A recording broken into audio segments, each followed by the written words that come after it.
Let me guess. You've been doing all the right things, but deep down, you still feel stuck. You wake up, you go through the motions, you crush your to do list, but inside,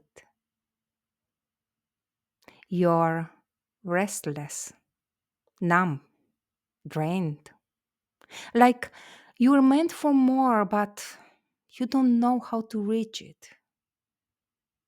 Here is the truth they don't teach you in school. Feeling stuck does not mean you are broken. It means your soul is waking up.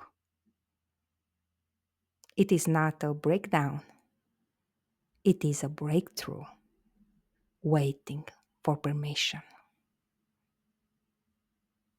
In this video, I will show you how to ignite your life and go from average to absolutely awesome.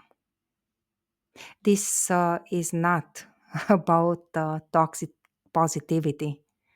It is about real talk, real shifts, and the real path forward.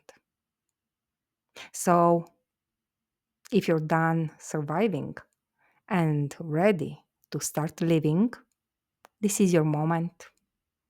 Now, let's go.